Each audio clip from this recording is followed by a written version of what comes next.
there, welcome to the Carr Brothers Show. It's episode 128. I'm Jack. And I'm Jody, the third of the three Carr brothers. And you notice Carr brother number 2, Jeff, is not here this evening. No, he couldn't be here. He's got a sinus cold. Sinus. So that's too bad. He sends his regrets. It makes me, reminds me of the commercial with the St. Bernard that's going through the woods to get him some medicine. Some medicine. Yeah. So we just hope that he gets better for our next show because, we obviously miss him. So it'd be great to have him. But we have a guest on with us from Greener Village, otherwise known as the Fredericton Area Food Banks. Great to have Alex Boyd join us. Yeah, thank you for having me. It's great to be back on the show. But it's almost been a year since you were on last time. Yeah, that's right. Wow. And where does the time go? And right now, this is probably one of your busiest and most needed time for the year. Absolutely. It's 100% the busiest time that any food bank sees is these kind of few weeks leading up to Christmas, but also leading up to year end. Yes. And all the things that go along with that. It's a intensely busy time. Now, I drove by this morning in the Greener Village, and the lineup of cars were like right out to the main road. Wow. Yeah. And that's a big parking lot. That's a big parking lot. Absolutely. Plus, the parking lot's full as well. So what's going on? People coming, people going? Yeah, it's a little bit of people coming and going. So people coming to make donations, drop off turkeys or drop off food donations, or coming to make a financial donation. But then also a lot of people coming to get that support that they need. So they're coming for their regular December food hamper, or they're coming for their Christmas hamper, or they're coming for both, and getting those resources they need to get out to their families, to support those families. So it's an intensely busy time, as I mentioned before. And when I left to come here, with the same thing, those cars were right out to the road. So we're working hard to make sure that process is efficient, so it doesn't get too cumbersome, but it takes some time to process people. And with the cars lined up, is it kind of like a drive-through? Yeah, we've actually adapted our model completely to a drive-through model. Cool. So cars actually drive in. Our staff can meet them right out of their car with an iPad that can take their complete order, and then submit that order, and that order flies inside through the internet, and then staff can start building that order while they drive from one door to the next. And then by the time they get to the next door, we're wheeling the cart out with their food supplies in it, and so they can get going. So we did that during COVID for safety reasons, but it became so efficient, and the clients so appreciated the ability to stay in their own space and have that security. Some privacy as well. It's really helped for some of the challenges that food banks have been facing across Canada is security issues with people who are experiencing agitation because of the situation they're in. We aren't experiencing that same thing at Greener Village, and I attribute it to the drive-through because people have a little bit more security, privacy, and just their own comfort space. Right. So you just wouldn't think about that, but that makes a lot of sense. Yeah, I mean, it's hard for people to reach out for help, and to get out of your car, walk into a strange building, not know exactly how everything's going to work, and then have to interact with other people. This is a way for people to just have a little bit more comfort. Wow, that's really, and so on a number of different fronts, that's been working really well for everybody. It's worked extremely well, so much so that we're going to hang on to it, and until something changes, we'll probably keep doing that drive-through for the foreseeable future. So every family's registered for the regular program, right? And you have a registry, and then everyone's registered for the Christmas program, which may be additional families at this time of year. Correct. And largely the people that we serve come in once per month, and so they can come in December, obviously, to get that normal grocery support.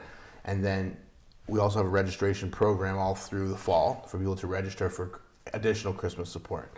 So when they register for Christmas support, if they're a client of ours, they already have their file with us. And if they're someone who's coming and saying, I really need help at Christmas, then we do an additional intake with them as well. So that they're getting the kind of dual support happening right now. And that's what you're seeing with that drive-through. And then the monthly, you said that you do an order right there at the pickup. They actually on the iPad take an order. Is it a specialized order? Or is it a menu? So it's a bit mixed. So some of the elements are pre-packed. So for instance, standard kind of. some standard kits, if you will, put together. Because in Greener Village today, we'll probably serve 200 families through the drive-through. So you can't just do everything from scratch when you're doing that, because it would just take too much time. There's not enough time in the day. For individuals. So what we do is we pack like a non-perishable food hamper, we pack a perishable food hamper, we pack a halal hamper and a gluten-free hamper and a diabetic, bunch of different standard kits. So when the person comes in and says, I need a hamper for my family, we have issues with gluten intolerance, they would say that right off. We could put that right in the order on the iPad, and then we have a list of choice items. Would you like coffee? Would you like peanut butter? Would you like beans? Would you like canned meat, like certain items that are not everybody likes them. Right. They're not necessarily automatics. They're like, hey, do you want them?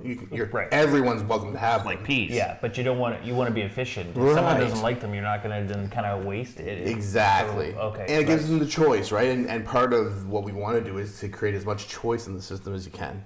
It's hard to do when you have a high client volume to have complete choice. But we want to have as much choice as we could possibly give to people who are in that situation, so they feel the dignity of saying, yeah, this is what I like and this is what I don't. So I take the stuff I like and I don't. So when the food comes in, do you inventory it into the system so you know how much you've got left? Absolutely, yeah. Wow. So we have, actually we've had a student placement through Eastern College all fall who's been building a complete digital inventory system for us. Oh my gosh.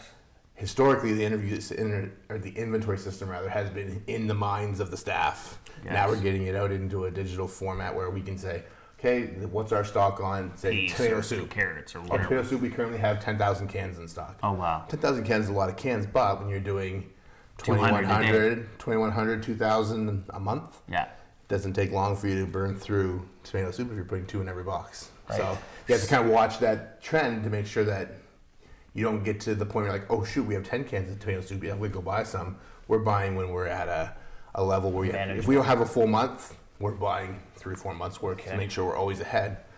Stability for the food hamper is key for us. Right. We don't want next month's food hamper to be bad compared to this month's food hamper. So it's reliable, it's consistent, it's stable. Has to be for the client. Right. Wow. Keep that consistency and stability. It probably helps as well then if people ask what do you need, you kind of have an idea, a more accurate idea of what you need. Absolutely. Wow. We keep that updated on our website, so if anyone's ever saying, hey, well, I like to give to the food bank, but I want to make sure what I give you is what's most beneficial and what's needed for the client, then we can say, go right to our website. There's a list of things that we keep current of the most needed items that we have at any time. And that's website address? greenervillage.ca. Greenervillage.ca. That is great. So how long have you had it so that you can really delve into the numbers, and is it still fairly new, the inventory system? The inventory system's pretty new to have that digitized. Yes. And we've been doing it very successfully in people's minds for a long time. So we haven't had stockouts where we we just don't have this product for a very long time. But very interesting to be able to in the future when you get some record is to analyze it to see what's used when and what's more popular, what's beneficial and health-wise. It's really interesting. So peanut butter is a great example. We used to put peanut butter automatically in every hamper, figuring everyone would like peanut butter. Right. And then we said, let's just test it for a month where we make it a choice item. Yeah. And what we found out was that 45% of client families did not want peanut butter. Wow. So we were basically putting out 2,100 jars of peanut butter. Not being used, and a lot of them, and half them. 45% of them, the person didn't want them, or they had some at home already, or whatever it may be. So then all of a sudden it's like, well, that's a lot of money in peanut butter alone. If it's just buying that one product, if you don't have to provide that because people don't want it, but then you still give it to people who do. So it's interesting how when you start to do some of those little experiments, if you will, you realize, oh man, some of the things we're doing aren't necessarily exactly what the client needs. So how do we adapt it? So you mentioned a second ago that you will have 200 cars today. 200. Yeah, about 200 cars will go through today. And is it when's the normal pickup time for the month? So it's spread it all throughout the month. Oh, okay. So we don't do appointments. So actually, because of the drive-through system and the efficiency we built into it, a client can come anytime in that month. So, for instance, if the 1st of November they needed their food hamper, they could come at the 1st of November. And if things were going okay and they didn't need their food hamper in December till the 10th or 12th, they can come later. We just try to do it inside that month. Okay. So there's some flexibility for the client side to say, hey, I don't need to wait X number of days. I don't need to come on a specific schedule. I can go when my family needs it. Likewise, if November was okay and they were good to the 15th or the 17th, and then December 1st, like, man, I'm really struggling. They could come. Right, but we do it by the kind of calendar month. Yeah. The 30 and so that works out pretty well for the clients, and because they don't have to struggle to find an appointment or what works, they can just come within our open window hours and come at any time. What do you? I know last year when you came on, the numbers were increasing. What have you experienced here for this full year of 2024? Yeah. Is there an increase? Where are we at? Same sort of increase. So this year, I think the last stats I saw were about 21% over the same period last year. Wow, because last year was a huge. Last increase. year, I think was more than that, but Right. 30. I think it was still 35%. So we've seen a little bit of a leveling in the demand increase, but only when you compare it to 35%. And by any standard, 21% year-over-year growth is what most businesses would say great, but in our business we say no, that's not good. Well, and you take the growth over 2 years. Yeah. What does that equal? Yeah, I did the math a few days ago, and just because I was curious, from 2021 to 2024, and we're up 131%. Yeah. So it's like that's a scary level of demand change. Yes. And the reality is, it's shocking, but it's not surprising considering we talked about all the cost of living, cost of everything. You know, you go to the grocery store and the price that you paid a couple months ago is not the same price you're paying today. Certainly not the same price as yesterday or yesteryear or the year before. It just keeps climbing, and people are struggling. So the largest demographic shift we're seeing are people who are full-time employed who are still accessing the food bank because they just can't make. Why? They can't make the ends meet with how quickly everything's costs are accelerating. The money is running out before the end of the month. Absolutely. So you're able to track then the household income approximately? Yeah. So we do a fair bit of information gathering as part of the client intake process to inform us. Yeah, because it's not about eligibility or accepting or anything like that, but you're... People often get that confused. They think, oh, well, they're asking these questions to see if I deserve help or not. If you come to Greener Village and you say you need help, guess what? You're getting help. That's what we're here for. But what we want to understand is what's the whole picture of a client experience? What are they facing?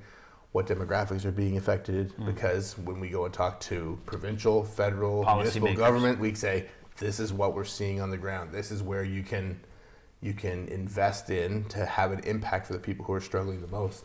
So we do a fairly robust intake to try to understand those nuances because they're not evident automatically. No. So we want to delve into that for sure in a few minutes. Maybe in our next segment we'll delve into those numbers and the trends that we're seeing.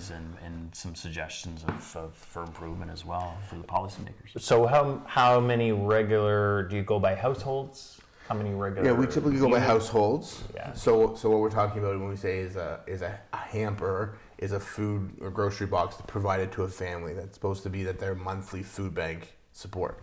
Now, food bank support's not the whole month's worth of food, as I'm sure you guys understand. It's meant to be a 5 to 7 day supply of food, maybe more depending on how the family uses it and what they can do with budgeting and menu. That's something we could probably talk about later on too. But it's meant to be an assistance for their food needs, not their whole food needs. And they come typically once a month. So we're seeing about 2,300 families. In October, 2,364 was a new record for us, which is a mind-boggling number considering just very recently ago we were talking about 1,200 or 1,300 and saying that's really bad. But now we're at 2,300. 23, and that was in October? That was in October this month. Wow. And so November, thankfully, wasn't quite in the 23. I think it was 22 and change. But this year we've consistently seen over 2,100 families each and every month. 2,100, yeah. And it's because some of those families, if they choose this month, they don't have to come back that month, but they may the next month. Exactly. So there are families this year who came, and not every month. Yeah. So that's not the same 2,100 families each and every month.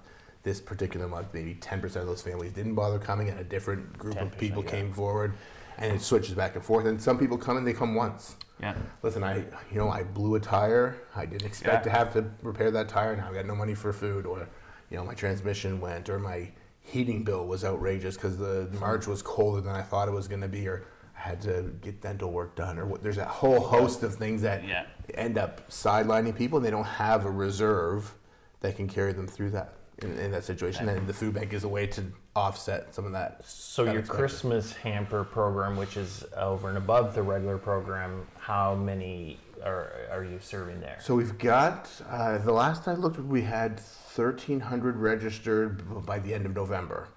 And so what we do is give the end of November as a cutoff so we can start to garner the resources. And so we've had a number come in, and I don't know what that number is, since the end of November, who we've said, okay, you didn't meet the registration deadline, now you're on the wait list. come on this date and we'll take care of you with what we have after the registration, after the group that registered by the parameters of the program Right. are taken care of. So I expect we'll probably do somewhere in the 1,400 range by the time it's all said and done, but that still remains to be seen depending on how things shake out. So we're going to talk about some more of that. We're going to talk about trends as we mentioned, some budgeting and some of your programs there, and also some events that are coming up this week as well as part of the Greener Village and the greater Fredericton Oromocto area for fundraisers. Yeah, so absolutely. Alex Boyd, we're with Alex Boyd, the CEO of Greener Village, otherwise known as the Fredericton Area Food Banks, in case some people still don't realize that the Greener Village is the Fredericton Area Food Bank. We'll be back right after this brief break here on CHCO, Rogers, Shaw, and on Bell, and on our Facebook page as well with the Carr brothers.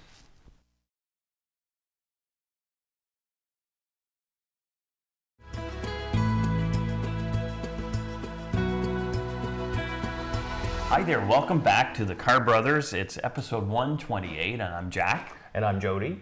And Jeff is not here tonight because he sends his regrets. He's got a little sinus infection, so. That's right. So we're, I'm sure he's watching. We wish him a speedy recovery so we can have him back next show because we really do miss him. Yes. So. But what we have at hand right at the moment is Alex Boyd from the Greener Village, known as the Fredericton Food Bank.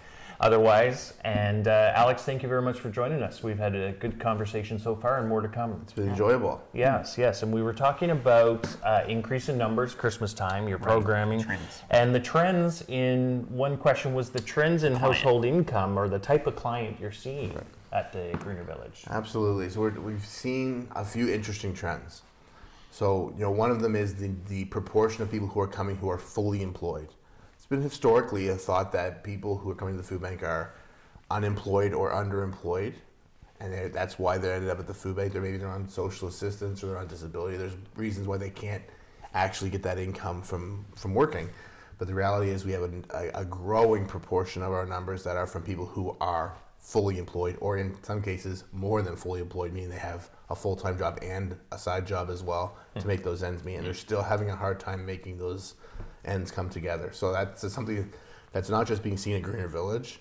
I'm fairly connected with food banks all across Canada, and they're seeing the same sort of trend right across the country. And that's why there's a lot of advocacy work happening within the food bank network now to say there needs to be support for folks who are working, who are not able to pull in the income they need to feed their families. And so Food Banks Canada is advocating for a groceries and essentials benefit right now.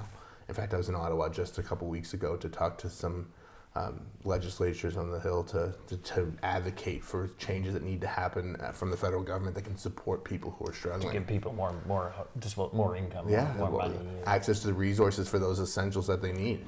What's your response to people when they say, look at these increase in numbers, people that are working full time, maybe a suggestion from the public that might say that they're abusing the food bank?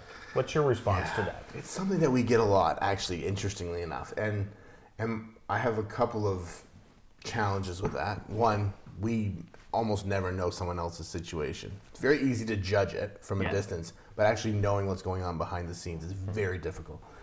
And the second one is, how do we balance making a useful system for people who need it that's not so cumbersome that they can't get access to it because you've basically created a million hoops that have to jump through to get access to it. And we see that sometimes even in the services we have in our society, where people can't navigate the system that's set up because the system's so convoluted to try to avoid abuse that people who actually need it can't get access to it.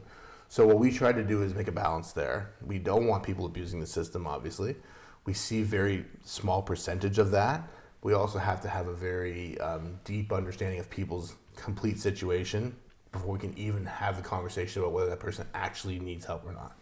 We have the opinion that if someone says, I can't get enough food, that we believe them. Yeah. We have no reason to doubt that that person is incapable of getting enough food to feed their family. Now, there could be a host of challenges behind the scenes that's bringing them to that situation, whether it's medications that are expensive or it's a debt that they took on that they thought they could handle, but then their job situation changed and they can no longer handle. But what happens if you bought a car, for instance, and then your job got downgraded and you can't afford the car anymore, but your equity is all in that car. And to get rid of that car means you'd have to find a used car, but you don't have any cash for a used car. Yeah. Or you have to buy a new car, but the payments on a new car is more expensive than the old car. So all these pieces are very difficult to navigate. And people don't necessarily have the financial training. They don't have the financial literacy. So we have to work hard to connect people with the right people so they can get the information they need to make informed decisions. I have heard people say, "Oh, they should just sell their car and sell their house to buy food." Get off the smoke. Whoa, hold on! Stop the bingo. Those things are potentially could help today, but they may end up long term if houses where you have your equity, you sell all that. Right. That could actually end up hurting you in the long run more than helping you. So we have to be really cautious with the advice we give, which is why we are very cautious with how we give that advice. So financial advice especially is a big deal. So you probably partner with other organizations, absolutely. Do you? So we would refer clients to like credit counseling services at Atlantic Canada or other organizations that have the expertise in expertise and training on how to counsel people on the right things. We try to make sure that we have the ability to help people as far as we can, but there always comes a place where we can work with other partners on problems that are outside of the skill and ability of our staff, whether it's mental health advice or it's spiritual advice. We connect to different churches and different faith groups. So if someone says, I'm really struggling and I just need someone to talk to, and they come from a Muslim background, we can connect them with a mosque. We can connect them with whatever group they need to give them that support. So Greener Village is very much a connector in that way. We can't be everything to everyone. We have to do what we do well and let other groups that are in the community already do what they do well. So what you try to do is, or what you do is have a nice soft place to fall, non-judgmental. Right. They come in, and then hopefully during conversations you can get to know them, this and that. And then if it's credit counseling, we know people that can do that. Or if it's, actually you have a cooking program, a kitchen program. Yeah, so tell us about that. Another thing that we do ourselves, because we just feel like it's something that fits well within our staff complement. It fits well within the place we hold in the community. So our Learning Kitchen's a great example of that. We have a Red Seal chef on staff who can teach people how to take almost any food product and make an amazing meal out of it. That's awesome. Like when he cooks, it's good. And are these courses open to the public? Like everybody can sign up? So we have a kind of dual system going on. So if you want to learn more about cooking, so for instance, last night there was a collective kitchen, and anyone could sign up at the collective kitchen. We have an Eventbrite link that went up on our social media, and people could just click on the Eventbrite link and they could sign up. There's a small fee for the collective kitchen. What they did was they cooked meals together under the supervision of the chef. He was giving tips and tricks, and then they all got to take home portions of the meal. And so, there was a portion of the dessert or a portion of the lasagna or a portion of whatever the different recipe was. But they cooked it themselves. We didn't cook it for them. That's the whole point, is that you're going to get the hands-on experience for that. So we do that as a kind of an after-hours connection thing with the community. We also have specific classes that are for food bank clients who's like, okay, so you are a food bank client, you're registered, you've gone through the process to become a client.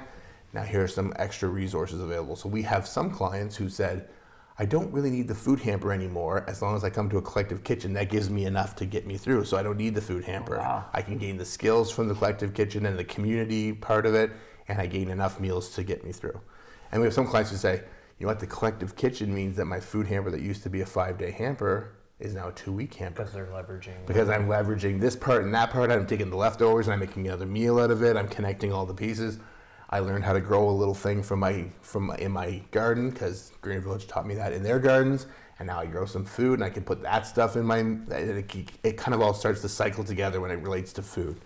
So it's been kind of fun to watch those programs really get more and more engagement. Yeah. And so I was in the boardroom in the Greener Village, which has glass doors into the kitchen, and I was watching two clients who I know well cook away, and they're just over the moon at just being there with Chef Eve and talking and cooking, and they're just having a great time, and it's just so encouraging to watch people. Food's a good connector, right? I mean, you think of some of the greatest memories. You think about walking into grandma's house or walking to someone's house, and they're behind the stove and they're cooking and they're talking and everyone's laughing and everyone's having a good time. And that's what we want to build at Greener Village, is that community for people, because poverty is an isolating thing. It makes you feel apart from everyone else. And if we can pull people back together, that's part of that hand up side of things. And the couple other things, it's food, music, that can bring people together. Yes. Food especially. It's so great to hear about that. Joe, did you have anything? What's I don't on know. your I was thoughts on there? a roll there. Yes, you were. Yes, you were. Standstill. Well, tell us. You must have some real good examples of clients that have you either used the budgeting referral to the credit counseling, or the menu program and the kitchen menu of just some success stories. And the ones who I automatically think about are the ones I mentioned who I saw cooking yesterday. Right. Their name are Mo and Donna. They've been through some extremely traumatic health challenges over the last, say, 10 years. Heart events, cancer diagnosis, massive medication bills. And when they tell us their story, they say, we were broke, on the verge of divorce, and just defeated as people. And when they came to Greener Village to get food bank help, and they realized there's all this other stuff that helped them connect to the community, they say now that they got their lives back. Wow. And it kind of choked you up a little bit, but the reality is that story's not unique. There are a lot of people who, they just need that helping hand. They just need someone to say, hey, I got you. Yeah. Don't stress, don't feel shame, don't feel guilt. Life is hard. Let's walk through it together. We'll stand beside you. Yeah. And so they're an amazing couple, and they come to as many collective kitchens as possible because they just love to talk to people. They love to connect with people. They love That's awesome. They love to cook together, and they're smiling and they're laughing, and like they see you across the parking lot and they're waving because they're just so happy to be part of the Greener Village community. Oh, nice. And so those kind of success stories are not unique. We had actually a client came in just last week and dropped off 11 turkeys and said, a couple years back we were in a health crisis and we needed help, but now we're doing better and we wanted to make sure that we could pass the blessing on. Nice. And those are the kind of things that are so meaningful and everyone loves to hear because nobody wants to be stuck where they are. No. The thought of things getting better and saying, this is a hard period of life, but it's not the end. It's not the end. We can still move forward and we can still overcome. And I think that's kind of what Greener Village means to a lot of people, is just that hope. Mm-hmm. That's excellent. Yeah, got to give them hope, give them a light at the end of the tunnel. And we're with Alex Boyd. He's the CEO of the Greener Village, also known as the Greater Fredericton Food Bank. So we're going to talk some more of some events that are taking place, annual events, turkey drives and things like that, and how important those are. And also the fundraising campaign that you're doing. But right now what we want to do, Joe had a chance at the Oromocto Food Bank. They're doing their drives as well. And had a chance to talk to Jason McCaw earlier this week. We had him on. Who is Jason? Well, Jason McCaw owns the Marked for Life Tattoos. We've had him on the show a few years ago. This is the 11th year that he's doing a turkey. As a business, as an individual in the community, he's doing a turkey drive. Turkey drive on Restigouche Road, and I caught up with him and did a 5-minute interview. So that's our Oromocto component. Okay. And we'll throw it to that interview, and then when we come back, we'll talk more with Alex Boyd. Okay, good. Okay, well, we're at Marked for Life Tattoos in Oromocto on Restigouche Road, and I'm with Jason McCaw, the owner, and let's talk about a campaign that you've got going. This is the 11th year. Tell me about that, Jay. It started out, a buddy of mine showed up here one day in the food bank, needed, I think, 58 turkeys, and they were short. So a buddy of mine he was military at the time, and he's like, can you help me? He said, I don't have time to go up the chain of command and do this. I just need somewhere that can get it out there. So we did it that year, and we just continued to do it after. Wow, and how many did you raise that year? I think it was over 100, I think. Wow. Yeah. Holy. And usually, most of the time, until COVID hit and the price of turkeys went crazy, we would donate usually right around 100 turkeys. Yeah. But it's more cash donations now, and then we just go to the superstore, and I deal with Ann down there. It used to be Danny, but Danny's not there. But now I deal with Ann, and I just tell her this is the amount of money I have. This is what the food bank needs. And give us the best bang for the buck. Yeah. And usually we can fill like 2 half tons, the back and the back seat and the whole back of the truck. Wow. And it's all turkeys?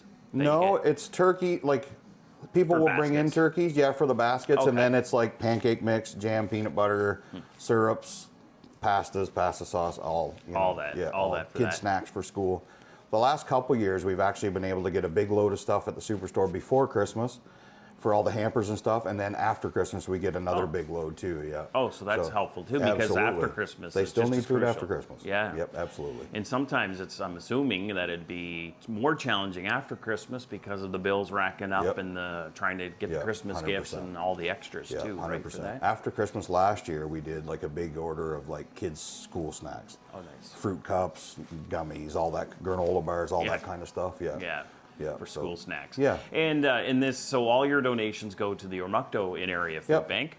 And this is the 11th year. Anything different this year compared to other years, or just the challenges are greater? I would say. Yeah, definitely. I mean, everybody's struggling, so whatever we can bring in, we can bring in. Yeah. You know, and that's what I tell people. If you can donate a can of soup, it's one can of soup they didn't have. Yeah, that's right. So whatever it is, and then we donate. So we will. Everybody here will give like a $100 gift certificate for a prize. So anybody that donates gets their name in the draw. So there's a $100 gift certificate from me, Susie, Scott, and then Norm from Norm's Diecast donates a basket usually, and we'd raffle that off. And Luke McLaughlin Auto Service, he's going to give us a free oil change to donate. Wow. Yeah. So Rhonda's Barbershop, they're going to donate a couple free haircuts, stuff like that. So, and my massage therapist up here at the Sour Grape Building Porsche, she donated something too. So it's pretty good that way. It gives people incentive to donate, right? Well, yeah, and people chipping in. Anything interesting over the last 11 years of people donating, or highlights, or something that's COVID memorable? was really weird. Like, I didn't know how we were going to do it because you weren't allowed to have a bunch of people in here, blah, blah, blah. So I started taking e-transfers, and then that way, and people donate from everywhere then. You know, you don't have to come in and drop something off, so they can send money that way, and it turned out to be a big success then too, so which really helped. How can people contact you? They could either come into the shop and drop stuff off, or send an e-transfer to our email address. It's tat2z@rogers.com, and make the password turkeys. And then we just keep track of all that. And then, like I say, we just go down to the superstore and make it happen. Make it happen. And you're also on Facebook. Yep, we are. Facebook. So. Yep. I'm on Facebook, but it's easier to message the shop page, the Mark for Life page. And then, coordinate it from there. That's right. Anything else? Well, actually, what I want to know is, why do you do this year in and year out? It's just good to help people. Yeah. You know, you got to give back. Yeah. And people are struggling. And you've seen it where yourself, you start trying to run your business, and ups and downs, and even in your past as well, struggling and overcoming that. That's so right. You want to help other people. That's right. Yeah. You know, if you can help. Anything else you'd like to add? Or? Just everybody have a Merry Christmas, and thanks for everything over the years and donations. And well, on behalf of the Carr brothers, we want to say thank you, Jason, for giving back in the community year after year, not only here at Christmas time for the Oromocto Area Food Bank, but in other events that you do throughout the year here at Marked for Life Tattoo. So you can drop off your turkey, or you can e-transfer. And Jason, we just want to thank you for everything that you've done. Thanks. Okay. Appreciate it. Sounds good, buddy. Have an awesome day and a Merry Christmas. Well, you too. So drop your donations off here at the Marked for Life Tattoos on Rescuers Road, and all donations go to the Oromocto Area Food Bank this Christmas.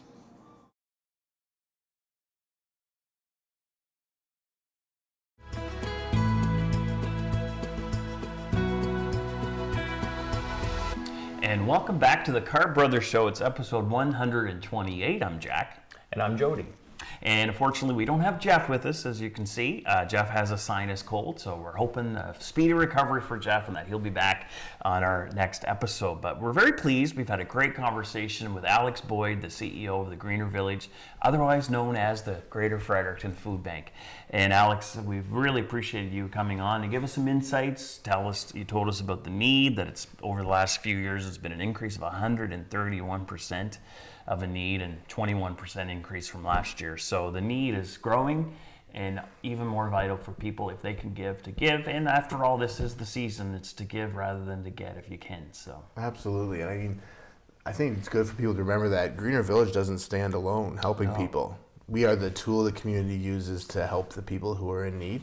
And so it is with people who support, whether it's through food drives or financial donations or volunteering, or by what we're doing today, talking about the problem and making sure it doesn't slip from the forefront of our minds. Right. These are all important ways that we have to work together as a community to affect change.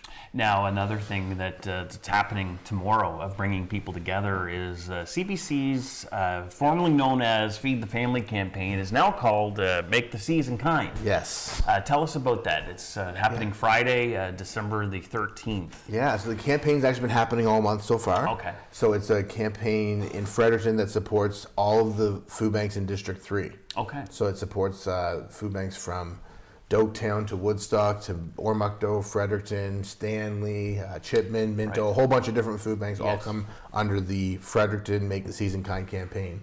And it's to help us to raise money for the resources that we're actually expending right now on those turkey hampers. Right. So it'll help us to recoup those depleted coffers and depleted foodstuffs and make sure that we can continue to operate into the new year. So it's a great campaign, and it culminates tomorrow with a big event at Picaroons. Wow, and that's from 6 until 8:30. That's right. In the morning, and I believe Mike and Josh Bravner will be sort of the co-hosts, and then there'll be a lot of other people showing up, and people with their donations and organizations, and there's a song book too if people want to sing along. There's a choir, I think they've got a live choir that's going to be singing at Picaroons and all kinds of fun stuff. So it's a great event to listen into on the radio or come out in person, make that donation, and support those District 3 food banks.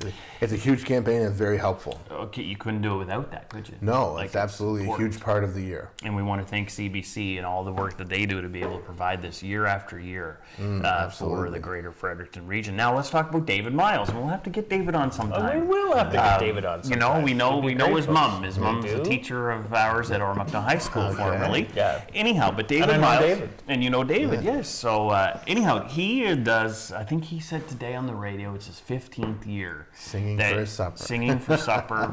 He was just in, I believe it was in St. John today, Moncton yesterday, and tomorrow is in Fredericton at King's Place Mall. Absolutely. So and again, tell us how this... A nice little concert down at King's Place Mall. All of the proceeds that happen from that concert go into that Make the Season Kind campaign for the CBC, what was formerly known as Feed a Family. So a great concert. I don't know if you guys have ever been to, but if you go to King's Place Mall, you're in for a treat with David Miles. He's a great performer.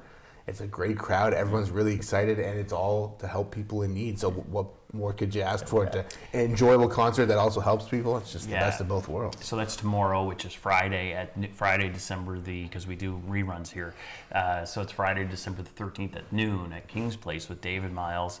And he was saying on the radio this morning when he first started 15 years ago, he'd have a couple people out here, and he raised maybe $1,000 total, which was amazing in itself. But after all these 15 years, he's hovering right around $30,000 total of what's raised in the 3 cities. Yeah. So just great work. It's impressive. Over the 13 years, he's raised that much? No, this year alone it should be around. Last year was around 30, and it increases every year. So if you add it up, he's probably raised several $100,000 for the food bank network. And he has a great song out. It's called, and I heard it, I never heard it before this. He wrote it, and it's a Christmas song, and it's about why haven't I gotten a banjo for Christmas? if people look that up, David Miles, why haven't I gotten a banjo for Christmas? That is catchy. Yeah, that's good. Very talented. One of New Brunswick's own. Very successful too. So that's great. And then what else is going on? So we got those. You've got ability to donate online to greenervillage.ca. Yes, absolutely. So if you're looking to support Greener Village, greenervillage.ca is the place to go. You can find our donation form right on there. Obviously you're going to put your email in. You're going to be able to get your tax receipt right via email. And you can e-transfer or credit card or whatever. Absolutely. So you can do that all with the form, but if you want to do an e-transfer, you can also go at donations@greenervillage.ca is the email address for e-transfers.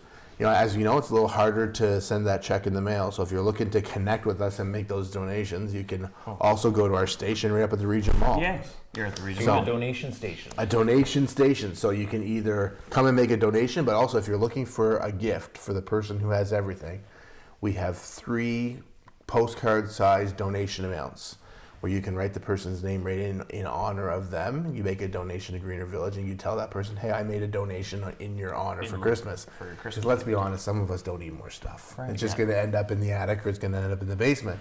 Whereas if you give that $50 gift to someone saying, I made a donation in your honor, that $50 is going to go helping a family in need. And that person can put that on their bureau and know that, hey, my family thought of me and thought of helping others as part of that. And so Nice. that's a way you can engage right at that donation station.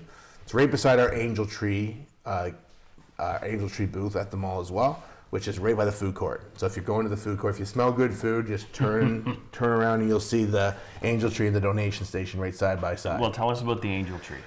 So Angel Tree is a program we've run for a better part of 30 years. Yes. So it's specifically designed to help food bank clients to make sure they have Christmas gifts for kids. Okay. It's a hard time of year for families that can't afford to give gifts for their kids. Their kids are going to go back to school and the kids are going to say, hey, what'd you get for Christmas? And, that's a hard conversation. Yeah.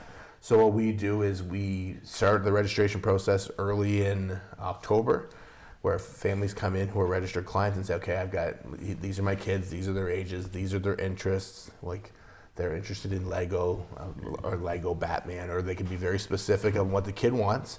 And then we collate all of that information, we put it on an angel, and we put it up on the mall, and then a wonderful donor goes up there and picks that angel off the tree and says, okay, I'm buying for Jody, he's age 5, and he loves Bluey books.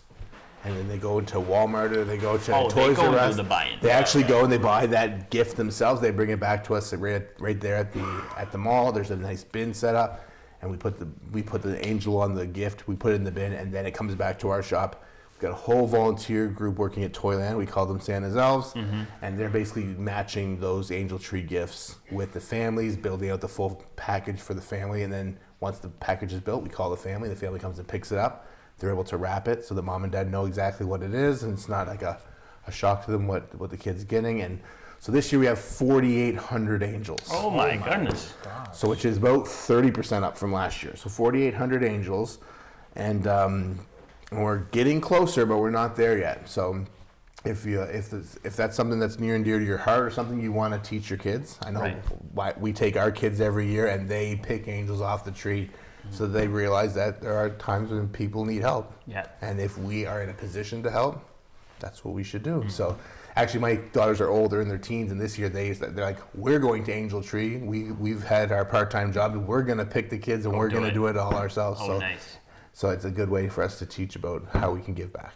So there's still a number of angels on the Angel Tree at the Region Mall for the Greener Village Absolutely. Food Bank. Okay, For people for kids at Christmas to be able to get a Christmas gift.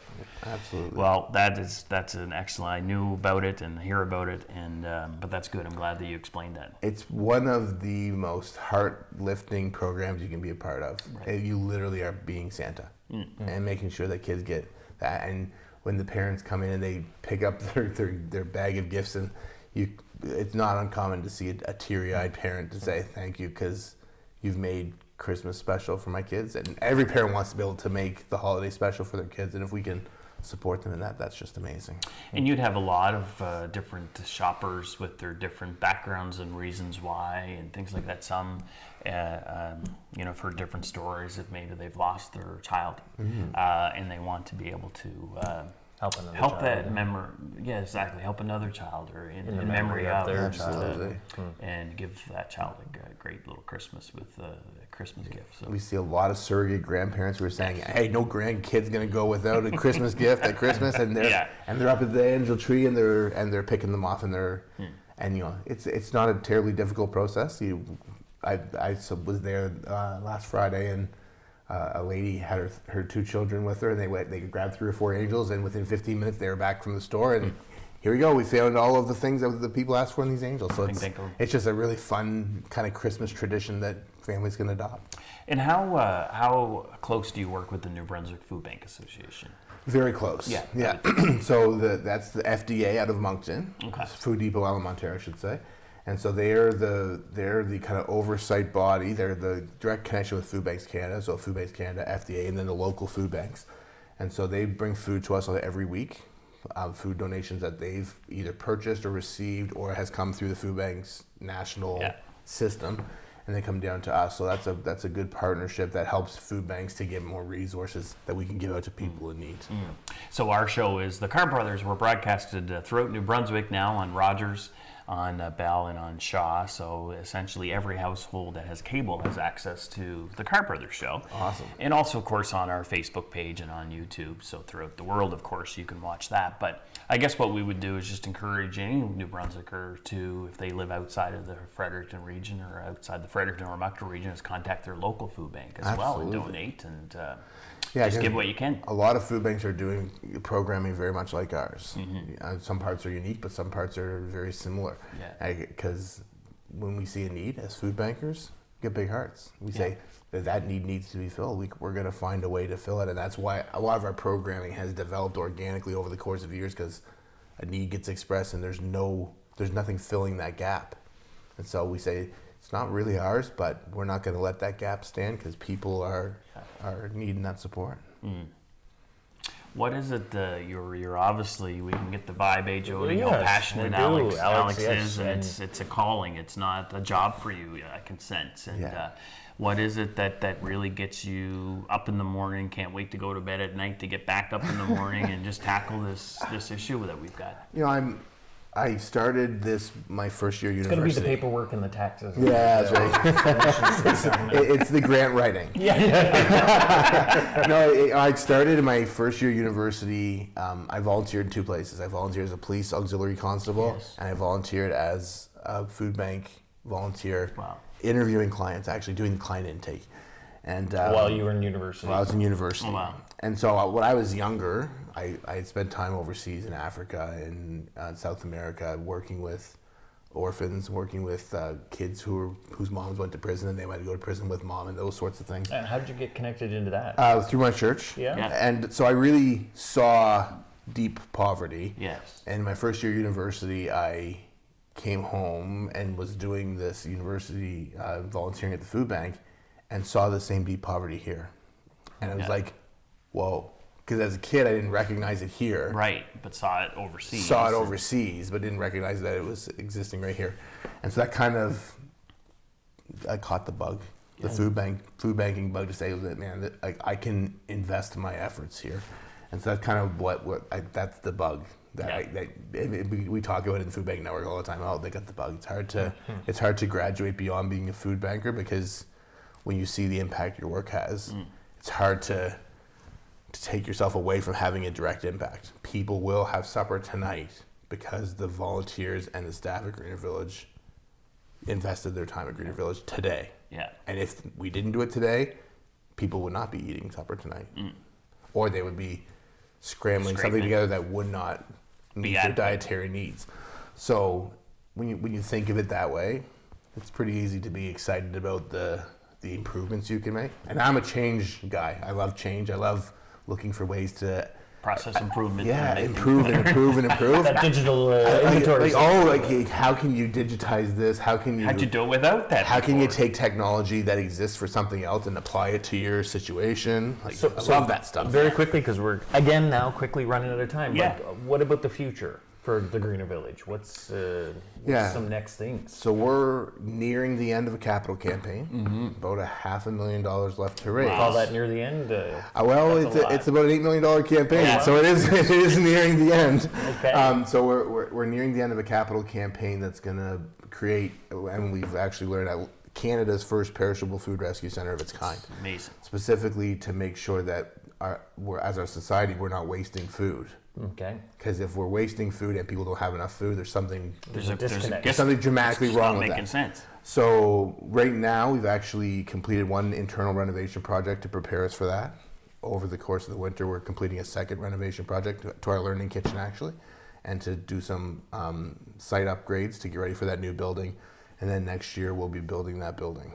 So we're close enough to say we're going ahead, and we're starting to get the contractors lined up and all that stuff. We have our engineered plans, we have our kitchen equipment ordered, we're ready to rock and roll with that, and really with the intent of making sure that the food that we're giving out is as high quality, as fresh, and as local as we possibly can make it, because that's the best kind of food that you can give to somebody. That's right. You're going to divert food waste and put it to good use. So there should be an increase in your food availability. Increased volume in our food availability. We're going to start to distribute food through FDA in Moncton to all of the food banks in New Brunswick will actually gain food from our perishable food rescue center. Nice. Oh, yeah, yeah. So it's not just a Greener Village project. It's actually going to So you'll support. be able to distribute out. Yeah. So yeah. right now, what FDA does is run empty food trucks Oh, yeah, back yeah, through. back That's right. And we're going to basically be filling the empties on the way to Moncton, so that they can then put that food in other the food banks' system. hands.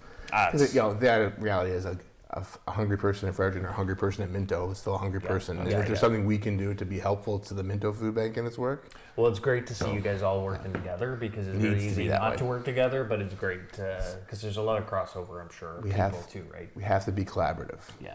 Oh, that's awesome. Working together Well, is the only way. you provided us great inspiration. It's going to be a busy another few more weeks, but especially the next couple of weeks. Yeah. But really, thank you a lot, Alex, for what you're doing at the Greener Village for people in our community and our province. And thanks for giving up your time to be here today. Well, thank you for having me, and thank you for telling about us and telling our story.